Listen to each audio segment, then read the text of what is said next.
Telugu matrimony ఆషాఢం offer. ఆషాఢం full గా free. రాష్ట్రంలో పొగాకు రైతులు సంక్షోభంలో చిక్కుకున్నారని ఆరోపించారు మాజీ సీఎం జగన్. దళారులతో చంద్రబాబు ప్రభుత్వం రాజీ పడిందన్నారు. అందుకే మార్క్ ఫెడ్ ని రంగంలోకి దించలేదని విమర్శించారు.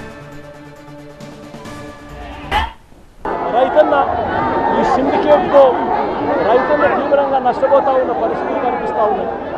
ఇక్కడ దళారీ వ్యవస్థ పెట్టలేకపోయి మొత్తం కొనుగోలుదారులంతా సిండికేట్ అయినా కూడా ఒక్కరిని కూడా బ్లాక్ లిస్ట్ చేయలేదు చంద్రబాబు నాయుడు గారి గవర్నమెంట్. ఒక్కరిని కూడా అరెస్ట్ చేయలేదు చంద్రబాబు నాయుడు గారి గవర్నమెంట్. ఒక్క రైతుకు కూడా భరోసా ఇచ్చే కార్యక్రమాలు ఒక్కటంటే ఒక్కటి కూడా చేయలేదు చంద్రబాబు నాయుడు గారు. కానీ చంద్రబాబు నాయుడు గారి ప్రభుత్వం ఇవాళ చేస్తూ ఉన్నది ఏమిటి అంటే దళారీలతో రాజీ పడిపోయింది.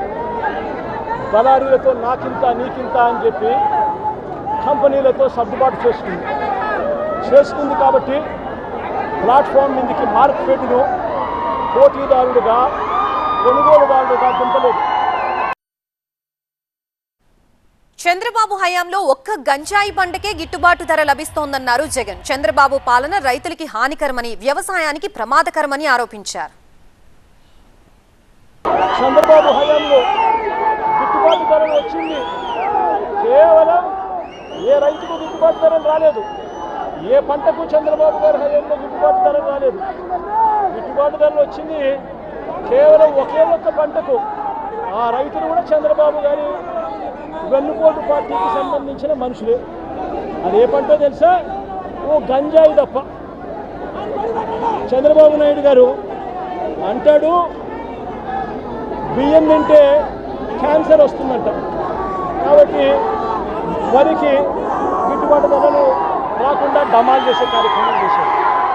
చంద్రబాబు గారు అంటాడు మిర్చి తింటే అసిడిటీ వస్తుందంట, కాబట్టి మిర్చి పంటకు గిట్టుబాటు ధర రాకుండా డమాల్ చేశారు. మామిడి తింటే చంద్రబాబు నాయుడు గారు అంటారు షుగర్ వస్తుందట, అందుకే మామిడి పంటను కూడా డమాల్ చేశాడు. గిట్టుబాటు ధర లేకుండా రైతులు రోడ్డు మీదకి వచ్చాడు.